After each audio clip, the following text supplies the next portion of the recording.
Hey everybody, this is my sweet, precious friend, Kathy Gowler. And she has an amazing story. In fact, we felt really strongly that we needed to tell you about how the book affected her. But also, before that, I want to tell you, or let her kind of explain to you what she has done. She is an incredible woman of God. She's got a passion for Jesus like amazingly. So I'm going to let her tell you what she did before, so you'll know that she's credible to tell this story about our book. So Kathy, kind of tell us what you did before. I know you were in Colorado for a while. Yes, my husband and I moved away from our family, our 2 adult children and 7 grandchildren in Colorado. And you know how difficult that would be cry. To follow God's leading to a ministry here in Dallas. And at first we said no, and I said no. I'm not leaving my family, God, unless you make it so perfectly clear that we would be obedient not to go. And he did. So after we said no and God said yes, we said, yes, sir.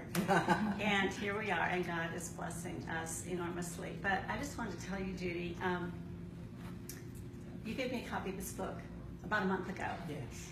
And I have just something I feel like God is wanting me to share with other women out there who, like me, have been raised in the church, maybe been involved in ministry professionally or voluntarily your whole life.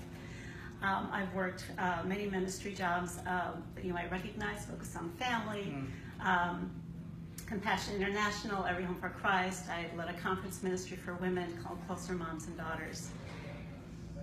But I went through a trauma of magnetic proportions for me, and that was making a huge move at this point in our life, been away from our family. Sure. And I kind of just went into a sleep phase, not realizing it. God has reawakened me through your book. And what he has said to me, and it made me think about when we were raising our kids who are now young adults and have their own families. But you know how sometimes it's hard to get your kids, teenagers especially, to get up in the morning, get out of bed, get ready for school. You hear the alarm go off, but you don't hear any movement. They haven't done anything. They haven't gotten up. And I read this, page 12. My book is all marked up. But here's what it says. Look at the Lord's charge. Wake up. Get dressed. Be strong. Break loose. He's telling those held captive to shake the chains that bind them and to begin to live boldly. He promises protection and offers freedom. And I thought about those years when our kids were hard to get out of bed, they had school, they had homework to finish, whatever. And if the alarm went off and they didn't move, I didn't hear any movement, I would go down and I would have to say, okay, come on, get up. You are going to waste this day. You're going to miss the bus. You're going to miss something important. But they weren't children. They were teenagers. I wasn't going to get them out of bed. I woke them up, but they had to do something. They had to get up. Some action. They had to be the ones to throw off the sleep, throw off the blankets, get out, and then they had to get dressed. I wasn't going to dress them. And then they had to feed themselves to have energy for the day. And I just felt like God is saying that to us. We are not babies. No, we're not. We're not baby Christians anymore. That's right. We've been through some stuff. We have. We've lived a lot of life, and God is saying, okay, wake up, but he's not going to pick us up. Right. We have to get up. We have to clothe ourselves in righteousness and in his word. And we have to feed ourselves from the word to give us energy for the battle, because we'll miss it if we don't. And what you said in here to me was like, God has a destiny for me, even still. Of course he does. At this point in my life, that I haven't even begun to see yet. But he's not going to drop it on my lap. That's right. I'm not a baby.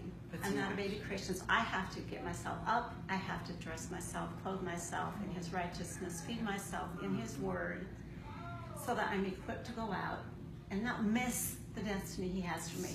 Because it's my choice. That's right.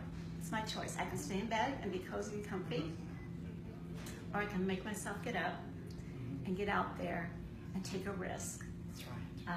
But not miss what he has for me. And so I just want to encourage anyone out there today who's thinking, well, you know, I'm tired.